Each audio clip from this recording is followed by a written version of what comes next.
Nobody was allowed in Judy Garland's hospital room, but Bing Crosby walked past security and did the one thing doctors forbade. He sang "Over the Rainbow." Judy hadn't spoken in 11 days. She'd stopped eating, stopped living. But when Bing changed that one word in the chorus, Judy grabbed his hand and whispered something that made him break down. What happened next became the secret recording that saved her life. It was March 1950 at Cedars-Sinai Hospital in Los Angeles. Room 347 had become a tomb for Hollywood's brightest star. Judy Garland, just 27 years old, lay in that bed weighing only 85 pounds. Her wrists were bandaged from a suicide attempt 3 days earlier. Her eyes were open, but she wasn't really there anymore. The woman who had sung to millions, who had made grown men cry with her voice, who had survived the Wizard of Oz and become America's sweetheart, had finally broken. And this time, nobody thought she was coming back. MGM had done this to her. Louis B. Mayer and his studio machine had spent 15 years turning a talented girl into a product and then into a cautionary tale. They'd started giving her amphetamines when she was 13 to keep her awake for 18-hour shooting days. Then they gave her sleeping pills so she could rest. Then more amphetamines to wake up. Then more pills to sleep. By the time Judy was 16, she was addicted to a dozen different medications. By 20, she'd had 3 nervous breakdowns. By 25, she'd attempted suicide twice. And now, at 27, she'd finally succeeded in shutting down completely. Her body was still breathing, but Judy Garland had stopped fighting. Her mother, Ethel, had tried to visit. The studio sent her away. Bad influence, they said, as if they hadn't been the ones destroying Judy all along. Her husband, Vincente Minnelli, came every day and sat beside her bed, but Judy wouldn't look at him, wouldn't speak, wouldn't eat. The doctors were talking about institutionalizing her permanently. "She's catatonic," Dr. Raymond Foster told the nurses on March 14th. "The trauma is too deep. She may never recover." That same afternoon, Bing Crosby was finishing a recording session at Capitol Records, just 20 minutes away. He heard about Judy's breakdown, of course. Everyone in Hollywood had. But what most people didn't know was that Bing and Judy had a history. In 1940, when Judy was just 18 and terrified of everything MGM was doing to her, she'd broken down crying on the set of Ziegfeld Girl. Bing had been visiting the lot that day, saw her sobbing behind stage 12, and sat with her for 2 hours. He didn't give her advice, didn't tell her to be strong, he just listened. "You know what my secret is, Judy?" Bing had told her that day. "I remember that all of this, the cameras, the studios, the executives, none of it matters compared to the music. They can take everything else, but they can't take your voice. That belongs to you and God, nobody else." Judy had never forgotten that. In her darkest moments over the next decade, she'd repeat Bing's words like a prayer. "They can't take my voice." But now, 10 years later, they had taken it. The pills, the pressure, the abuse, it had all finally silenced her. When Bing heard that Judy had stopped speaking, something shifted in him. He canceled his dinner plans, got in his car, and drove straight to Cedars-Sinai. He didn't call ahead, didn't ask permission, he just showed up. The security guard at the psychiatric ward entrance stopped him. "Sir, I'm sorry, but Miss Garland isn't accepting visitors." "I'm not a visitor," Bing said quietly. "I'm a friend." "Doctor's orders, Mr. Crosby. Nobody goes in." Bing looked at the young guard for a long moment. Then he pulled out his wallet and showed him a photo. It was Bing and Judy from 1940, both laughing on that movie lot. "Son," Bing said, "if she dies without knowing someone still cares, you'll carry that for the rest of your life. Now you can either let me in or you can tackle me, but I'm going in that room." The guard, whose name was Robert Chen, stepped aside. Years later, he'd tell reporters, I saw something in Bing's eyes. It wasn't celebrity arrogance, it was genuine love. I couldn't stop that. Bing walked down the hallway to room 347, carrying his guitar case. A nurse tried to intercept him, but he gently put his hand up. "I'll take full responsibility. Just give me 20 minutes." When Bing opened the door, what he saw broke his heart. Judy was lying in bed, staring at the ceiling. Her once bright eyes were hollow. Her famous ruby lips were cracked and pale. Her arms were so thin they looked like they might snap. The room smelled of antiseptic and hopelessness. "Hey there, Judy," Bing said softly, pulling a chair beside her bed. "It's me. It's Bing." No response, not even a blink. Bing sat down and opened his guitar case. "I know you probably don't want to hear this, but I'm going to play you something anyway. And I need you to know, you don't have to sing, you don't have to talk, you don't even have to listen. But I came here to remind you of something you taught me a long time ago." He began tuning his guitar, the soft plinking sounds filling the sterile room. "You know what you taught me, Judy? You taught me that real singing isn't about hitting perfect notes, it's about truth. And the truest thing I know right now is that you're still in there somewhere, and you're worth fighting for." Bing's fingers found the first chord, and then he did something that 3 nurses would later call reckless and potentially traumatic. He started playing "Over the Rainbow," the song that MGM had forced Judy to sing 10,000 times, the song she'd recorded until her vocal cords bled, the song that had become her prison instead of her freedom, the song that, according to her psychiatrist's notes, triggered immediate panic attacks. Nurse Margaret O'Reilly, who was monitoring from the doorway, almost ran in to stop him, but something made her pause. Because Bing wasn't singing the lyrics Judy knew. "Somewhere over the rainbow, way up high," Bing sang gently, "there's a land that I heard of once in a lullaby." So far, the original words. Judy's breathing remained shallow and steady, no response. But then Bing got to the chorus, and he changed everything. "Somewhere over the rainbow Judy flies, and the troubles that she's carried fade behind those wise old eyes. Somewhere over the rainbow she remembers she's enough, and she knows that she is loved." Judy's finger twitched. Bing kept singing, tears now running down his face.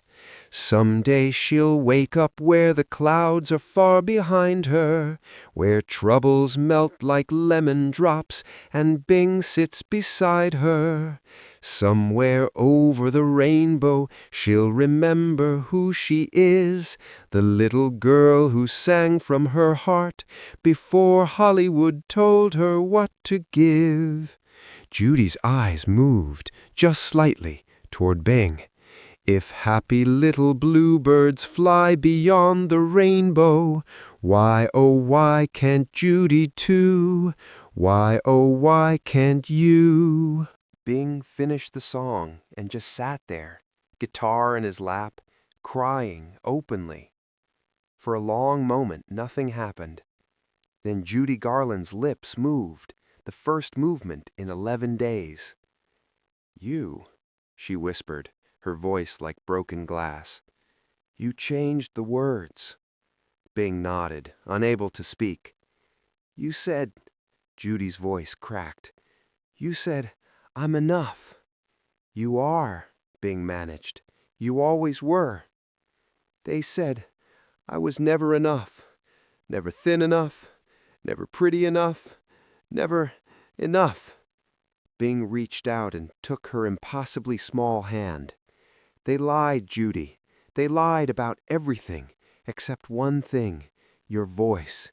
That part is magic. But it's not because they made you. It's because God made you. And nobody can take that away." Judy's eyes filled with tears. the first tears in 11 days. "Bing, I can't do this anymore. I can't be Dorothy. I can't be anybody." "Then don't be," Bing said. "Just be Judy. Just be the girl who loves to sing, not because anyone's making her, but because it's who you are." "I don't remember how," Judy whispered. "Then let me remind you." Bing began playing again, not Over the Rainbow this time, something simpler, a lullaby his mother had sung to him as a child. "Tooraloo-ra-loo-ra-la, tooraloo-ra-li-lee." And then something miraculous happened. Judy Garland, who hadn't made a sound in nearly 2 weeks, who had been declared potentially catatonic for life, began to sing along.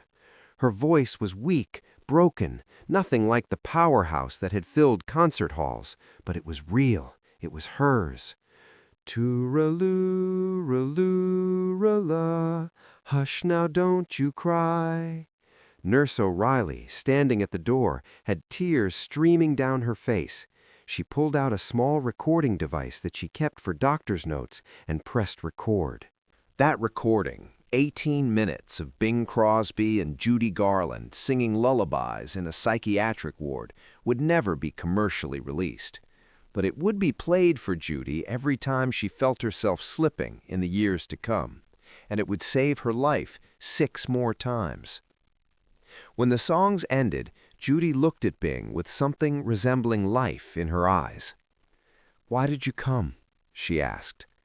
"Because in 1940 you let me sit with you when you were broken, and you taught me something important, that the strongest thing you can do is let someone else help carry the weight. I'm just returning the favor." "I'm so tired, Bing." "I know. But Judy, listen to me. You don't have to be strong tomorrow. You don't have to perform. You don't have to be anything except alive. Can you do that? Can you just stay alive one more day?" Judy was quiet for a long time. Then she nodded. "One more day," she whispered. "That's all I'm asking. And tomorrow, if you can manage it, one more day after that. We'll take it slow, one day at a time." Bing stayed for another hour. They didn't sing anymore. They just talked about nothing important, about Bing's kids, about the weather, about how terrible hospital food was. Normal things. When Bing finally stood to leave, Judy grabbed his hand. "Bing, will you come back?" "Every single day until you tell me to stop." And he did. For the next 3 weeks, Bing Crosby visited Judy Garland every afternoon. Sometimes they sang. Sometimes they just sat in silence. Sometimes Judy cried, and Bing held her hand. On the 4th week, Judy asked for food, real food, not just the IV drip. On the 6th week, she walked to the window and looked at the sun. On the 8th week, she was discharged. Judy Garland would struggle with addiction for the rest of her life. She would have more breakdowns, more attempts, more pain. But she lived another 19 years after that day Bing walked into room 347. 19 years of concerts, movies, and eventually a daughter named Liza who would carry on her legacy.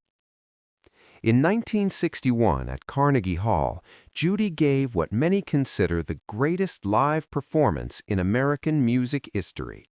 Before she sang Over the Rainbow that night, she paused and said something the audience didn't understand.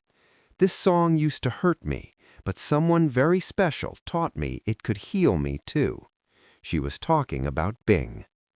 When Judy Garland died in 1969, Bing Crosby was one of the pallbearers at her funeral. He didn't sing, he didn't speak, he just carried her one last time.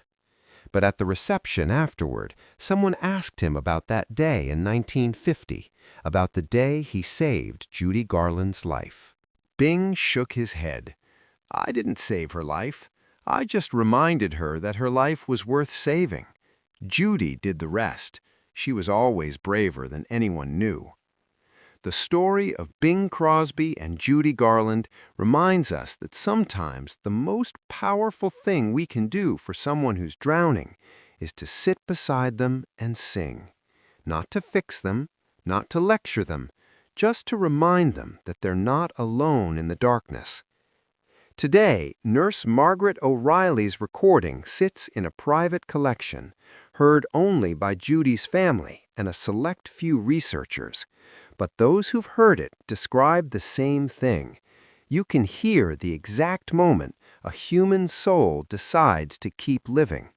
And that moment came when someone changed the words to her prison song and turned it into a promise. You are enough. You are loved. If this story touched your heart, remember that someone in your life might need their own changed lyrics today. Sometimes saving someone isn't about grand gestures. It's about showing up, sitting beside them, and reminding them why their voice matters. Subscribe if you want more stories about the moments when compassion changed everything. Hit that like button if you believe in the power of showing up for people who've lost hope. And in the comments, tell us, has anyone ever changed the lyrics of your life when you needed it most? Because that's what heroes do. They don't just sing the same old songs, they rewrite them with love.